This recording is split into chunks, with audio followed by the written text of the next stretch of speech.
Un año más, como ya es una tradición, el Ayuntamiento de Móstoles y el Museo de la Ciudad se suman a la conmemoración de las víctimas del Holocausto, cuyo día se celebró el pasado 27 de enero. A ambos les agradezco que de nuevo hayan querido contar conmigo para uno de sus actos. En más de una ocasión hemos escuchado a gentes, no siempre malintencionadas, preguntar por qué, tras tantos años transcurridos, continuamos conmemorando a las víctimas del Holocausto. Algunos añaden que lamentablemente las matanzas e incluso los genocidios no son algo insólito en la historia de la humanidad, por lo que al poner el foco en uno de ellos desviamos, incluso aunque no lo queramos, la atención de otros no menos execrables. Llevada al extremo es la actitud de quienes cuando mencionamos los crímenes de Hitler aducen que silenciamos los de Stalin. Es una posición extraña, pues parece llevar implícita la afirmación de que Kolyma en algún modo explica Auschwitz. Temo que aquí ya hemos abandonado claramente el terreno de la ingenuidad o de la ignorancia para adentrarnos en el de la mala fe. Quienes así hablan se hacen eco de las tesis del historiador alemán Ernst Nold, para quien los campos de exterminio surgieron del temor a la expansión destructiva del comunismo. Tampoco faltan quienes sostienen que la insistencia en el Holocausto es un instrumento al servicio de los intereses de Israel. Incluso en un mundo en el que hay gente convencida de que la Tierra es plana y existe una conspiración universal para hacernos creer que es esférica, o que la actual pandemia la ha creado Bill Gates para controlarnos mediante un microchip, no puede extrañarnos que a despecho de todas las pruebas y testimonios, haya quienes afirmen que las cámaras de gas son un invento de la propaganda sionista.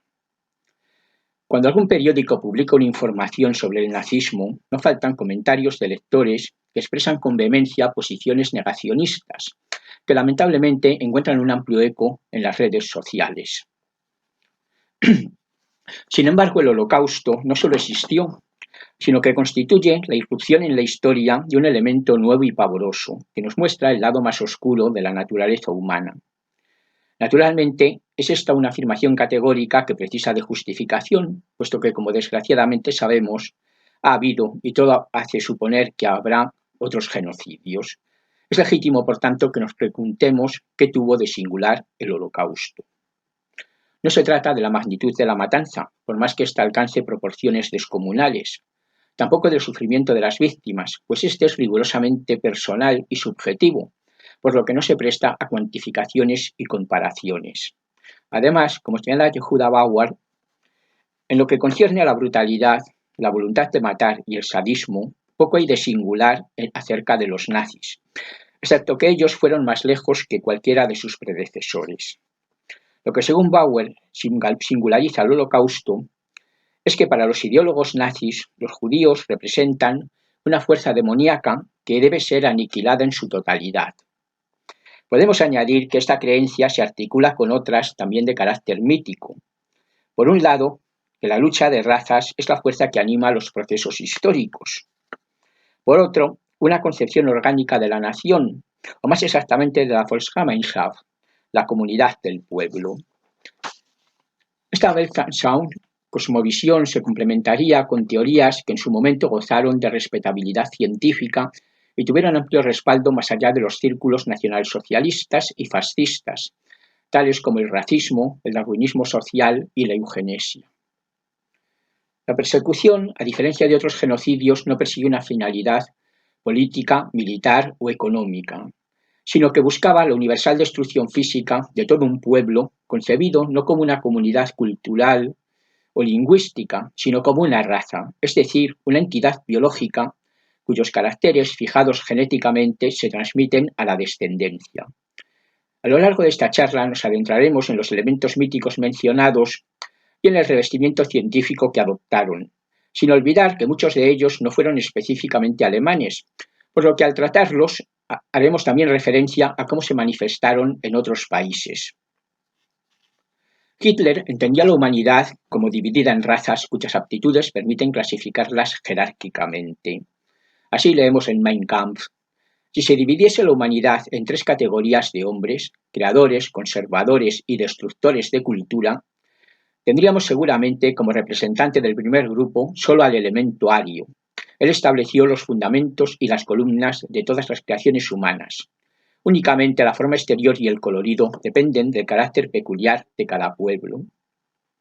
Mientras que en la cumbre se sitúan los arios, los judíos ocupan el lugar inferior, convertidos en su imagen invertida, en un elemento corruptor al que ni siquiera cabe considerar auténticamente humano. De acuerdo con esta concepción biológica, la función del Estado es mejorar las condiciones de conservación de la raza, lo que conduce a unas conclusiones que informarán obsesivamente la política del nazismo. En primer lugar, puesto que la hibridación produce vástagos de características intermedias entre las de los padres, también el mestizaje conducirá al mismo resultado, lo que se traducirá en una degradación de la raza superior que irá incorporando rasgos de las inferiores.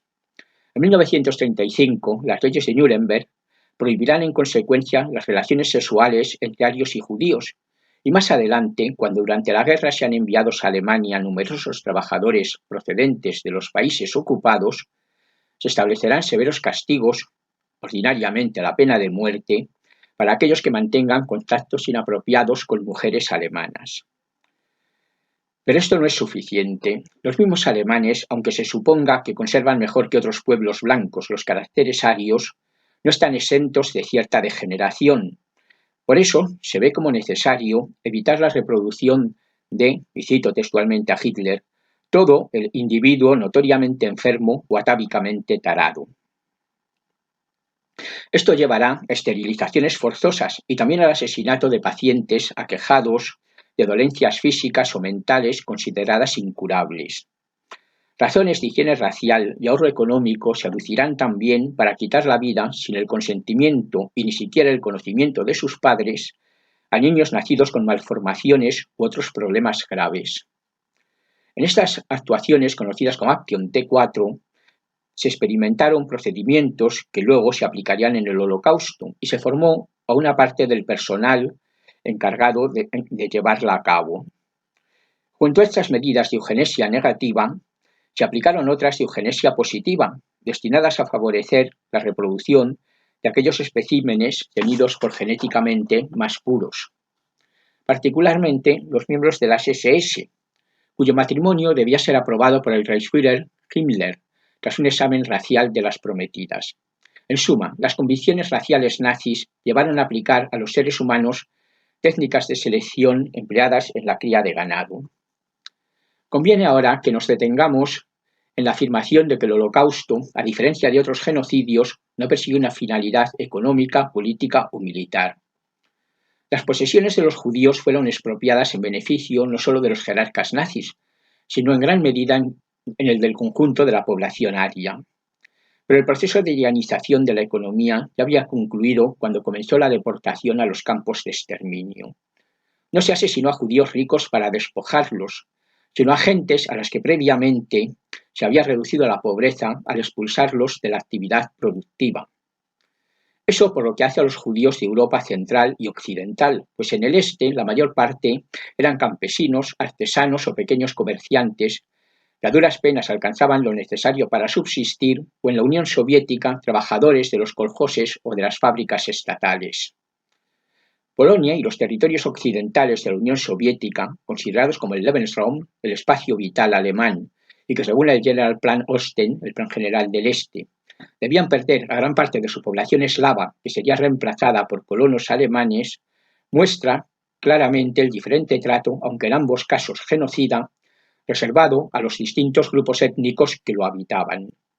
Mientras que se perseguía una drástica reducción del número de eslavos mediante el hambre y las deportaciones, no se contemplaba su desaparición total, pues se pretendía que una parte sobreviviera a fin de que pudiera ser utilizada como mano de obra servil.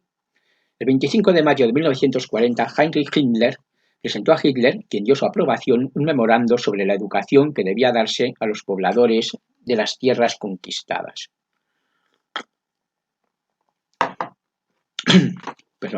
Para la población no alemana del este solo debería existir la escuela elemental de 4 cursos, pero ningún tipo de educación secundaria o superior.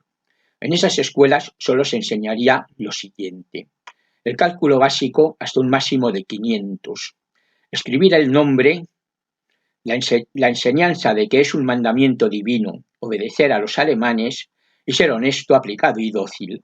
La lectura no la considero necesaria.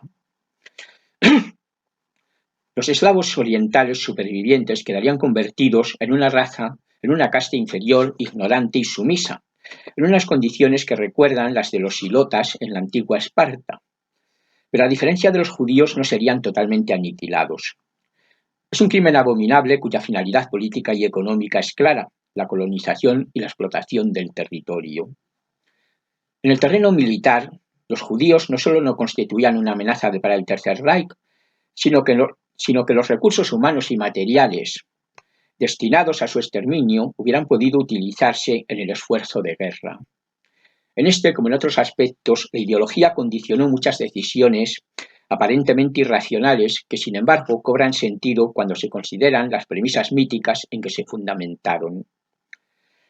El 29 de abril de 1945, la víspera de su suicidio, Hitler repetía en su testamento político que el desencadenamiento de la guerra era responsabilidad de los judíos. No es cierto que yo o cualquier otro en Alemania hayamos querido la guerra en el año 1939. La quisieron y provocaron exclusivamente aquellos hombres de Estado internacionales que o bien eran de origen judío o bien trabajaban para los intereses judíos.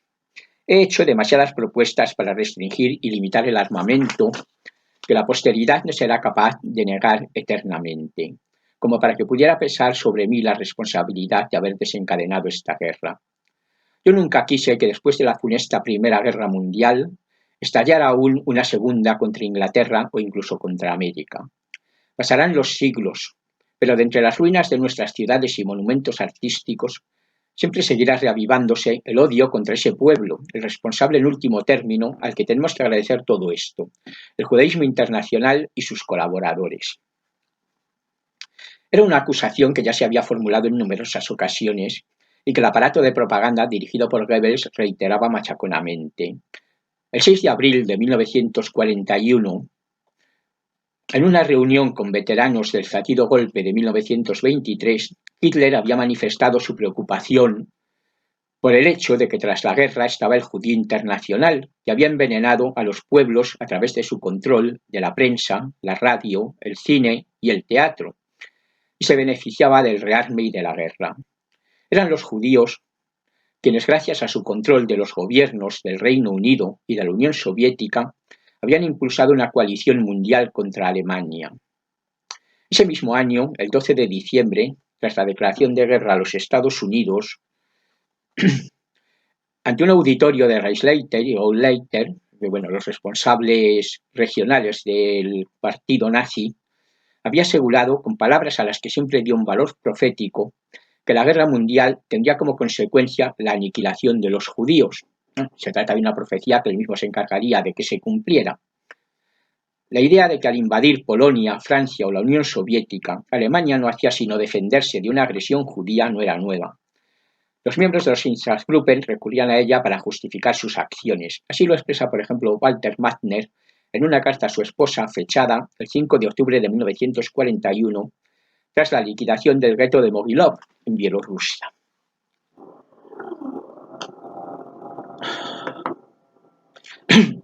Tomé parte en la gran matanza en masa de ayer. Mis manos temblaban un poco en el momento de disparar, pero uno se acostumbra. Al 10º coche apuntaba ya con calma y disparaba de manera segura a las mujeres, los niños y los numerosos bebés, conscientes de que yo mismo tengo 2 en casa, y con los que estas hordas actuarían de igual modo, incluso quizá 10 veces peor. La muerte que nosotros les hemos causado ha sido breve y hermosa comparada con los sufrimientos infernales de los miles y miles de personas en las cárceles de la GPU, la Policía Secreta Soviética. Los niños de pecho salían volando al tiempo que describían una parábola, y nosotros los reventábamos en el aire antes de que cayeran en la fosa y en el agua. Hay que acabar con estos brutos que han traído la guerra a Europa y que todavía hoy andan por América. Aún más que la atrocidad narrada por Magner, estremece la naturalidad con que la cuenta. Nada en sus palabras sugiere el más leve atisbo de culpabilidad. Tampoco parece albergar la más leve duda de que su mujer aprobará su conducta. Nos encontramos ante un asesino con buena conciencia, ante un hombre convencido de que al matar a mujeres y niños indefensos protege a sus propios hijos. Al contrario de Mattner, Rudolf Heuss, comandante de Auschwitz, confiesa haberse sentido conmovido por el espectáculo de niños judíos conducidos a la cámara de gas. Una vez vi a 2 niños tan enfrascados en sus juegos que ni la madre era capaz de llevárselos. Los judíos del Sonderkommando tampoco se atrevían. Jamás olvidaré la mirada de aquella madre, que imploraba piedad, consciente de la suerte que les esperaba. Los que ya se encontraban en la cámara de gas empezaban a alborotarse. Había que actuar. Todos me miraban y yo hice una señal al Unterführer de servicio.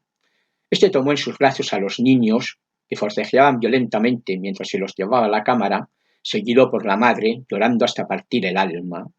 Sobrecogido de piedad, habría preferido desaparecer, pero no me estaba permitido manifestar la menor compasión.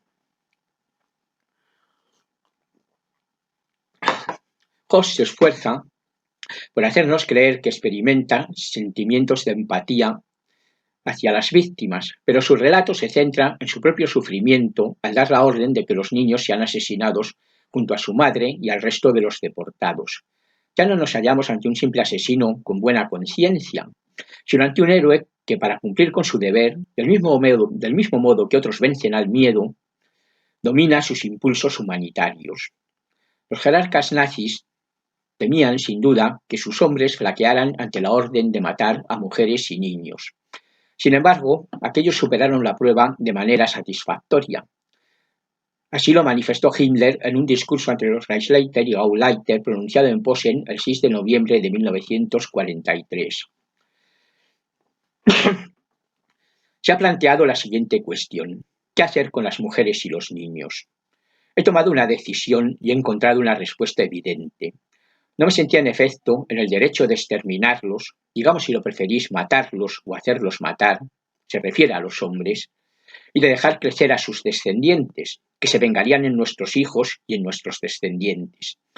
Ha habido que tomar la decisión de borrar a este pueblo de la faz de la tierra, lo cual ha supuesto para la organización encargada de cumplir esta tarea la cosa más dura que le haya sido dado conocer. Creo poder decir que se ha llevado a cabo sin que nuestros hombres y nuestros oficiales hayan sufrido en su corazón o en su alma. El Reichsführer SS tiene motivos para el orgullo, pues la organización que dirige ha sido capaz de afrontar con éxito la más ingrata de las tareas. Como indica Emil Fackenheim, el hombre ideal de las SS tenía que torturar y aniquilar para hacerse grande soportando el sufrimiento ajeno. En una era marcada por la tortura en numerosos países, la tortura nazi aparecía, no obstante, como única. Los testimonios citados presentan, pues, la matanza como una labor defensiva y hasta heroica, que solo concluiría cuando los judíos, considerados el verdadero enemigo, fueran eliminados de la faz de la tierra. El objetivo no era alcanzar un Reich étnica y culturalmente homogéneo, sino el exterminio total de un pueblo.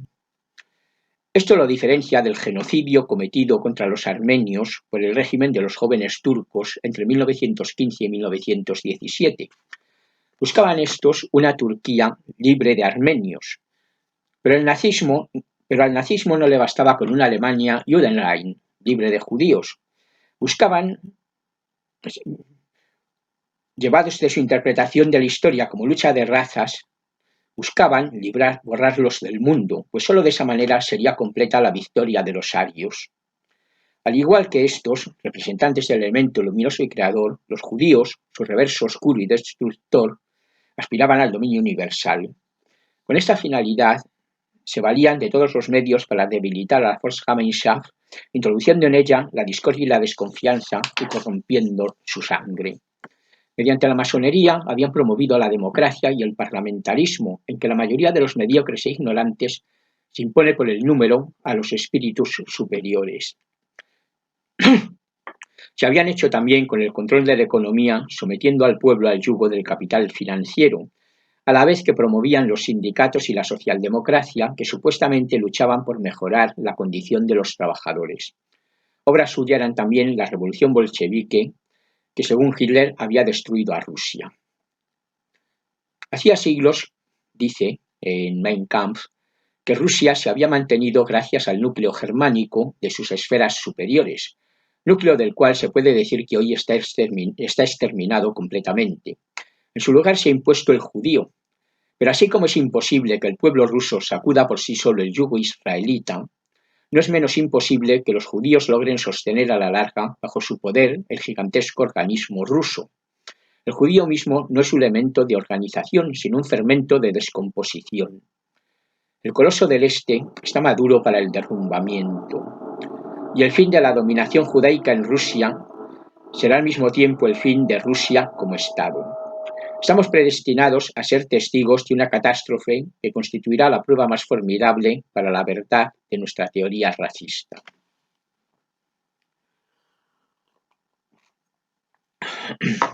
Sostenía también que dominaban la prensa, el teatro y el cine, de los que se servían para propagar las ideas disolventes y silenciar a los artistas enraizados en la tradición alemana, en tanto que ensalzaban a las vanguardias promotoras de un arte degenerado.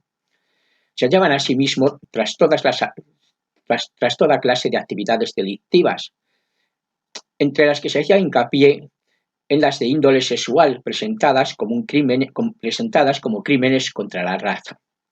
Cabe concluir que, en su opinión, de alguna manera, el barón Rothschild, Rosa Luxemburg, Freud, Einstein, Wittgenstein, Chagall, los rebes jasídicos y el resto de los judíos actuaban de consuno para destruir a los arios y conquistar el mundo. La historia, como ya se ha señalado, se convierte para los nazis en un combate mítico entre la raza aria y la judía, en que la primera encarna al cosmos luminoso y jerárquicamente ordenado, mientras que la segunda representa el caos tenebroso e informe. Es una lucha titánica en que la victoria solo puede alcanzarse mediante la aniquilación del adversario. Eso no impide, sin embargo, que el nazismo adopte elementos filosóficos y científicos envueltos en un aura de prestigio y ampliamente difundidos entre las élites intelectuales y políticas europeas y americanas.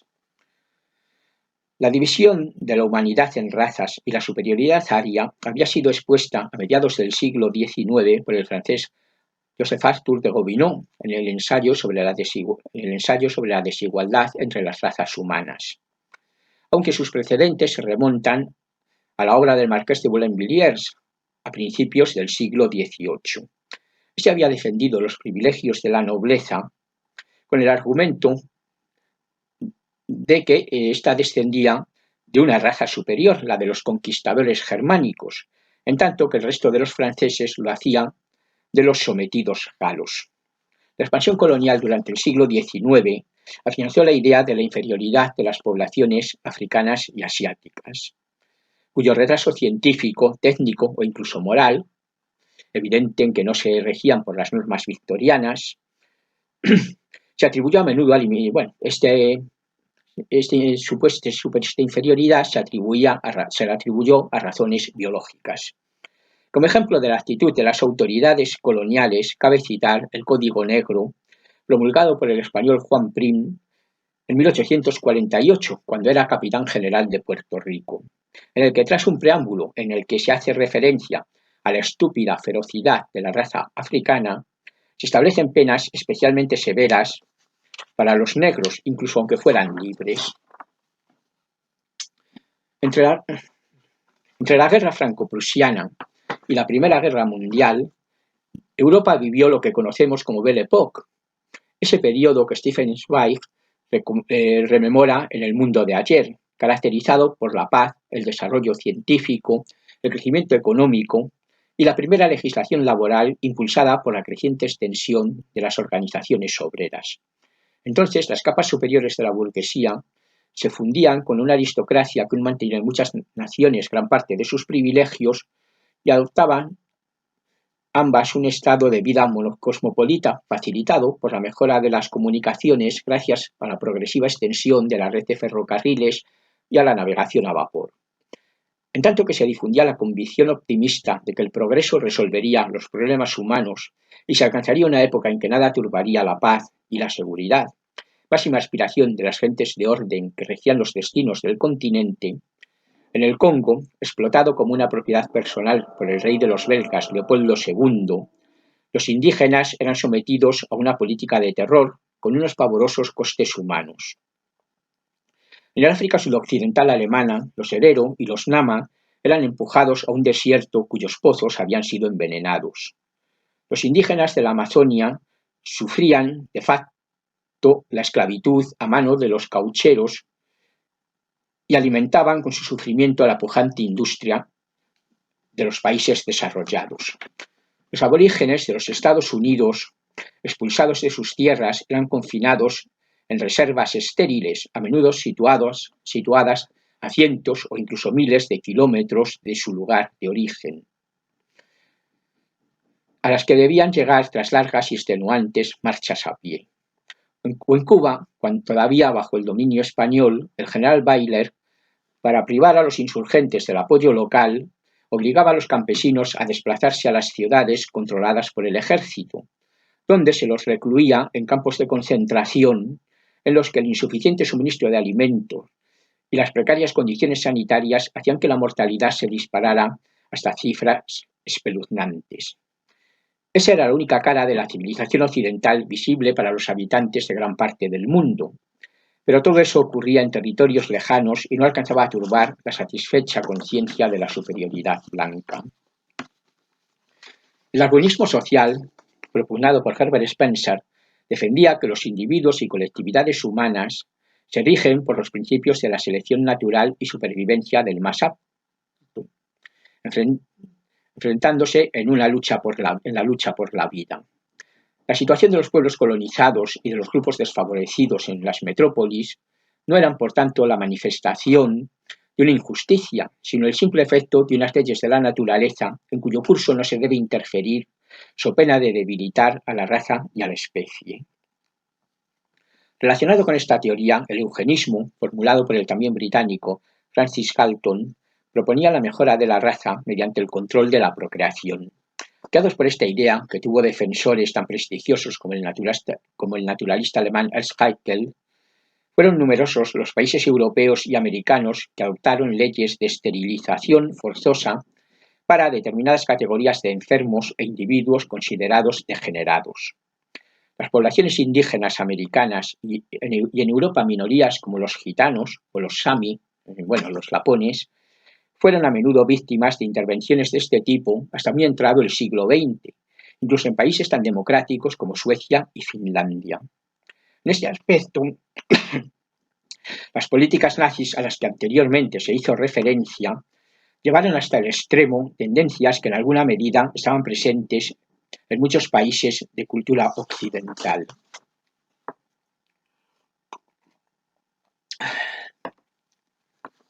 El nazismo es una variante del fascismo y como este, según Roger Griffin, constituye una forma palingenésica de ultranacionalismo populista.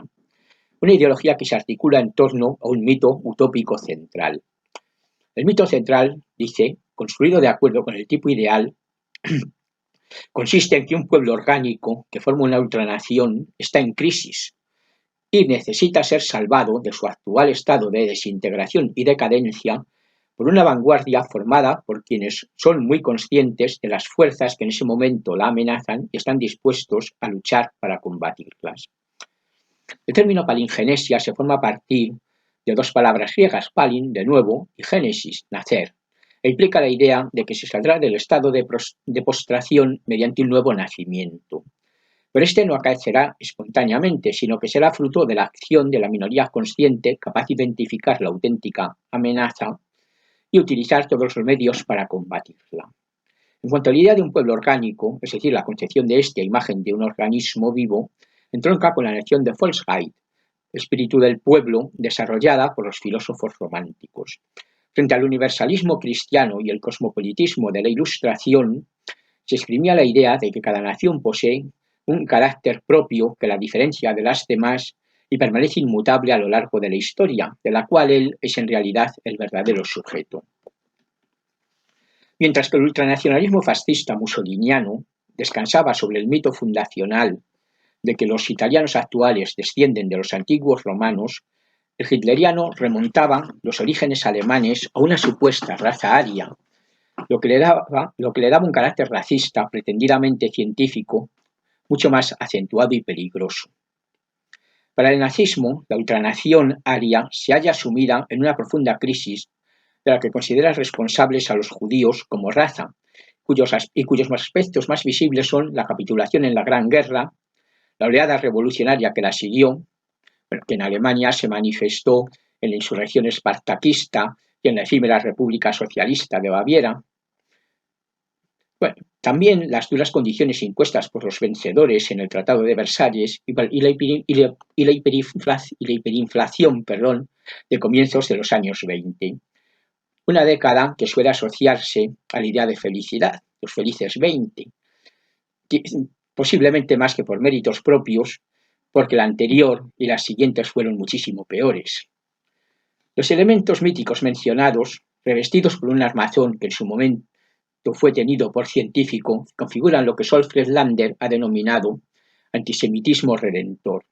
La creencia de que una vez exterminados los judíos, la humanidad accedería a una edad utópica bajo el dominio de la raza aria.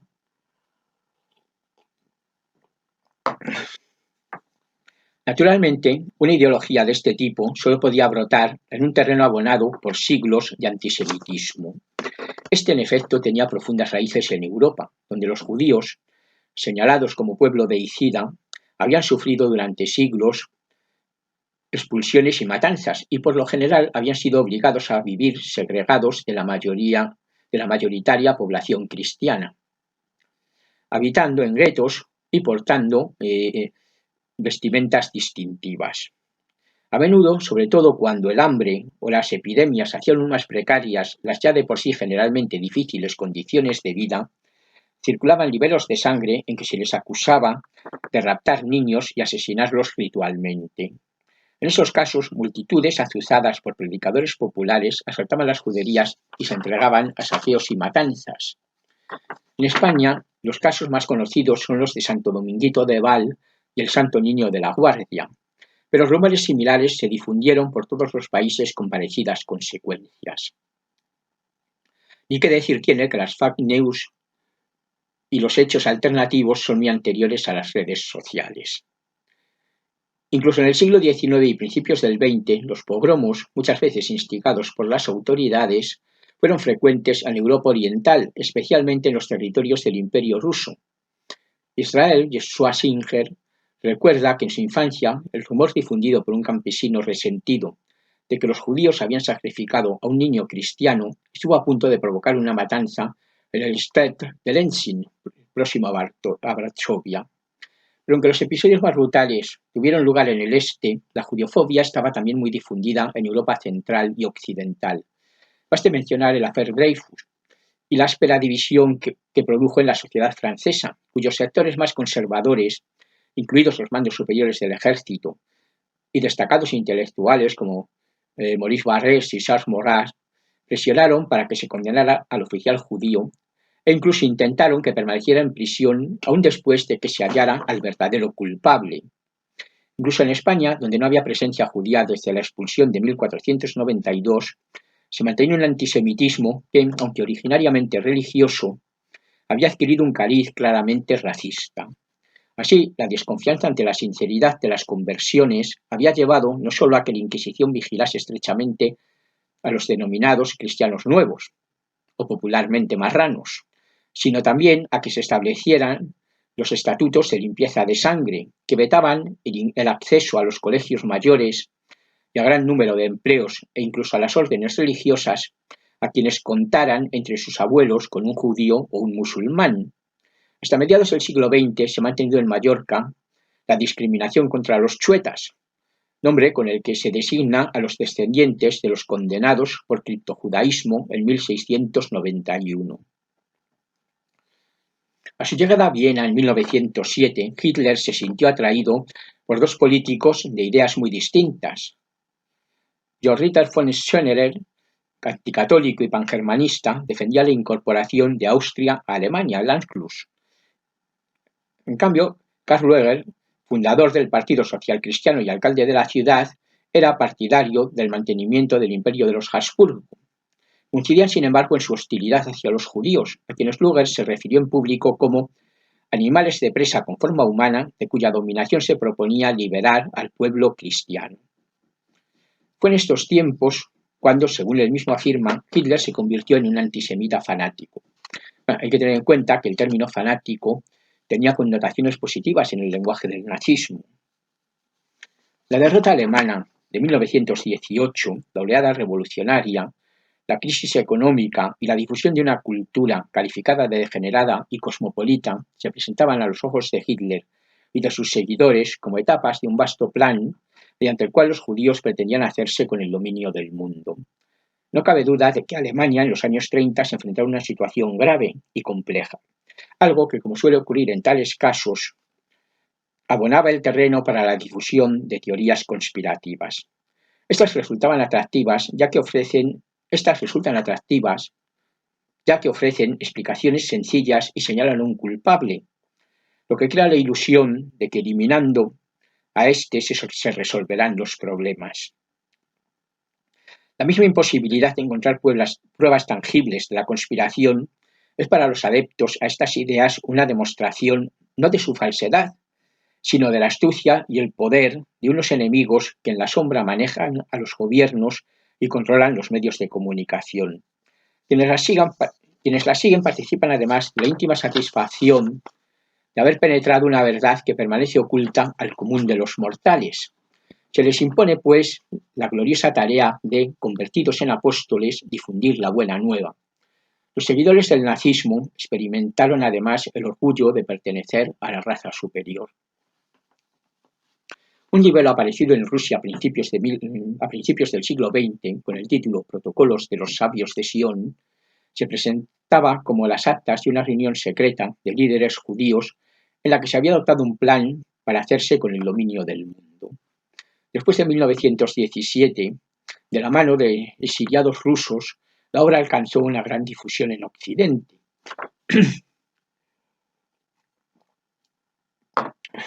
Pese a que en 1921 el diario The Times aportó pruebas de que se trataba de una falsificación en la que se recogían partes sustanciales de un panfleto satírico francés de 1848 dirigido contra Napoleón III, en que no se mencionaba a los judíos. La publicación había sido en realidad elaborada por la Ojrana, la policía política zarista. Sin embargo, eso no afectó a su popularidad y aún hoy sigue circulando en medios islamistas y de extrema derecha. Los protocolos fueron también ampliamente comentados en El Judío Internacional, una obra violentamente antisemita del magnate estadounidense del automóvil, Henry Ford, publicado en 1920, que ejerció una gran influencia en los círculos nazis. La hostilidad contra los judíos constituía, asimismo, uno de los elementos característicos del Círculo de Bayreuth, un grupo de allegados a Richard Wagner que, alrededor de su viuda Cosima y de su yerno, el británico nacionalizado alemán Houston Stewart Chamberlain, se eligió el administrador de la herencia cultural del compositor. Chamberlain había publicado en 1899 Los fundamentos del siglo XIX, en que defendía la necesidad de liberar a Alemania de la corruptora influencia judeocristiana. También en 1915, otra obra titulada Cosmovisión Aria, donde presentaba la guerra mundial como una lucha por la liberación de Alemania del dominio judío. Muerto en 1927, en su funeral al que asistió Hitler, desfilaron las SA con amplio despliegue de esvásticas. Estas y otras publicaciones, como las del francés Drummond, popularizaron la idea de la conspiración judía, que llegó a gozar de aceptación incluso fuera de los medios de extrema derecha. En España, por ejemplo, Pío Baroja afirmó que aunque no se supiera quién era realmente el autor de los protocolos, no le cabía duda de que estos provenían de medios judíos. En suma, judeofobia, racismo y conspiracionismo se conjugan en un imaginario que se difunde más allá de las fronteras alemanas y cuya expresión más radical es el antisemitismo redentor característico del nazismo. Las pretensiones científicas de este, que intentaba fundamentar su frontal rechazo al pueblo judío en razones de orden genético, presentaban sin embargo dificultades difíciles de soslayar, pues hacían precisa una clara identificación de los caracteres observables que singularizaban a la pretendida raza judía. Janina Levinson, que tras su matrimonio con Sigmund Bauman adoptaría el apellido de este, recordaba la perplejidad que en los inicios de la adolescencia le producía su identidad judía. No alcanzaba a entender qué tenía ella en común, hija de un urólogo renombrado y sobrina de médicos, abogados e ingenieros, con esas gentes pobres de los stelts que vestían de una manera extraña y hablaban yiddish, un idioma que a ella le resultaba incomprensible.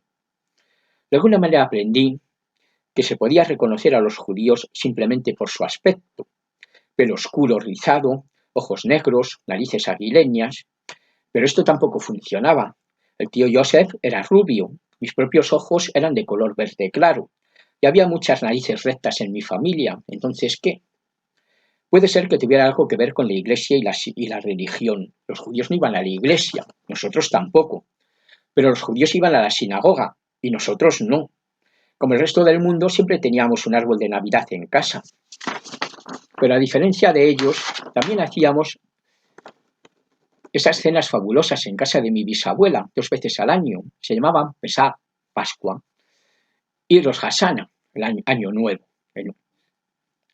Cuando tras la liberación de Auschwitz, Primo Levi coincidió en la estación de Lviv con unas muchachas que regresaban a Minsk tras haber pasado la guerra evacuadas en Uzbekistán, estas no podían creer que él también fuera judío, pues a sus ojos no se diferenciaba en nada de los italianos cristianos que lo acompañaban.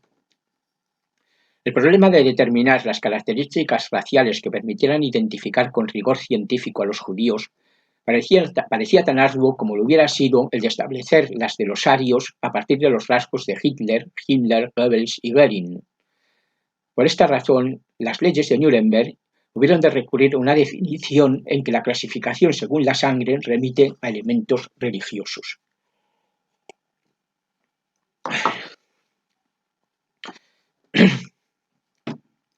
Desde su aprobación el 15 de septiembre de 1935, quedó establecido que sería considerado judío todo aquel que tuviera 3 o 4 abuelos judíos. De esta manera, si bien la consideración como judío de un individuo era independiente de la religión que él mismo profesara, dependía de la que hubieran seguido sus abuelos. Quienes se hallaban en esa situación no formaban parte de la Volksgemeinschaft y en consecuencia se veían privados de la ciudadanía alemana, se les prohibía el matrimonio y toda relación sexual con alemanes. En breve, otras leyes los expulsaron del funcionariado, la docencia, el ejercicio profesional, etc., en una cascada de medidas encaminadas a humillarlos y a segregarlos totalmente del resto de la población. Así se les vedó la entrada a los parques, se limitaron las horas en que podían realizar sus compras, sus mascotas fueron sacrificadas, se les obligó a portar la estrella de David como distintivo, hasta que finalmente se decidió su muerte. El que se impusiera el antisemitismo redentor se debió al menos en gran parte al amplio respaldo de que gozaba un antisemitismo que en contraste cabe calificar de moderado. Muchas personas que en 1933 hubieran rechazado horrorizadas la sugerencia de matar a todos los judíos, niños incluidos, eran sin embargo partidarias de reducir la presencia judía en la vida pública y aplaudían que se restringiera su acceso a la universidad, a la administración y a las profesiones liberales. En realidad eran muchos los que fuera del ámbito nazi no consideraban a los judíos como auténticos alemanes y por tanto no se opusieron a que se les privara de la ciudadanía. Ahora bien, una vez que se acepta que cierta categoría de habitantes del país debe ver anulados sus derechos, comienza la caída por una pendiente progresivamente resbaladiza. Desde el acceso de Hitler al poder, los medios de comunicación, conforme a las órdenes de Goebbels, se emplearon a fondo en fomentar los sentimientos antisemitas, asociando siempre a judíos con toda clase de hechos que pudieran calificarse de negativos. Algo similar ocurrió con la educación, donde ya antes de 1933 el nazismo contaba con numerosos seguidores entre los maestros. Así, en un proceso bastante rápido, muchos de quienes habían aprobado las primeras medidas discriminatorias aceptaron sin problemas que éstas se radicalizaran. La guerra, que como anteriormente se ha dicho fue presentada como un acto de defensa frente a una agresión judía, facilitó los pasos siguientes. No parece que fueran muchos quienes se cuestionaran la legitimidad de los asesinatos masivos. Como señala Ian Kershaw, la preocupación por los familiares y amigos destinados al frente, el miedo a los bombardeos y la tensión por una cada vez más difícil vida diaria hacen poco probable que se mostrara interés por un grupo social poco estimado y, tras las medidas discriminatorias, totalmente aislado del conjunto de la población alemana. Dice Kershaw, para la mayoría el judío había pasado a ser una imagen completamente despersonalizada. La abstracción del judío había ido superando cada vez más al judío real, quien, por mucha animosidad que hubiera causado, había sido una persona de carne y hueso. La despersonalización del judío había sido el gran éxito de la política nazi y de la propaganda sobre la cuestión judía. Cabe que nos preguntemos por los sentimientos de la esposa de Walter Magner al leer la carta en que su marido le contaba cómo había reventado en el aire a bebés que salían despedidos de los brazos de sus madres. Como ella, fueron muchos los alemanes que forzosamente hubieron de recibir noticias de lo que ocurría en el este. Pero no hubo movimientos de protesta, como si los había habido contra la Acción T4. Para la mayoría del judío, si no el ser mítico encarnación del mal de la propaganda nazi, se había convertido al menos en alguien lejano e irreal, totalmente extraño a las inquietudes cotidianas. Parece difícil no concluir con Kershaw que la solución final no habría sido posible sin la progresiva exclusión de los judíos de la sociedad alemana, algo que se realizó de forma legal y pública. Todo el mundo conoció las leyes de Nuremberg y también toda la normativa que las siguió. Todos pudieron ver a los judíos señalados con la estrella amarilla. Supieron que se les arrebataban sus empresas y se les despedía de sus puestos de trabajo. A medida que aumentaba la discriminación, los alemanes arios dejaron de saludar a sus vecinos y amigos judíos, evitaron cruzarse con ellos y si el encuentro era inevitable, fingieron no reconocerlos. Antes de desaparecer de la vista, el judío había desaparecido de la conciencia de los alemanes. Luego su asesinato no fue más que la conclusión lógica de un proceso iniciado mucho antes. Han pasado 3/4 de siglo desde entonces y el número de supervivientes es ya muy reducido. Pronto nos habrán abandonado todos, pero el recuerdo de lo ocurrido debe permanecer entre nosotros. Se lo debemos a los millones de seres humanos que perecieron en las cámaras de gas o cayeron víctimas de los Einsatzgruppen, condenados sin apelación por el hecho de que sus abuelos fueron judíos. Pero nos lo debemos también a nosotros mismos, a nuestros hijos y a nuestros nietos, porque solo el conocimiento del horror nos ayudará a evitar que de nuevo el infierno se desencadene sobre la tierra. Nunca debemos olvidar que si las víctimas fueron seres humanos como nosotros, Magner, Goebbels, Himmler o Hitler también lo fueron.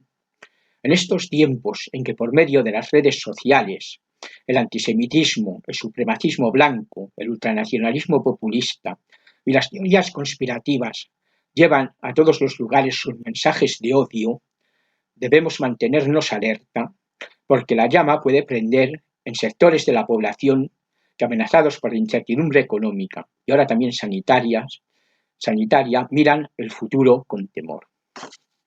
Muchas gracias. Lamento que debido a las circunstancias impuestas por la pandemia no sea posible establecer un diálogo, pero en fin, es lo que hay y de momento pues no podemos actuar de otra manera. Esperemos que el año que viene las cosas se presenten radicalmente mejor. Muchas gracias.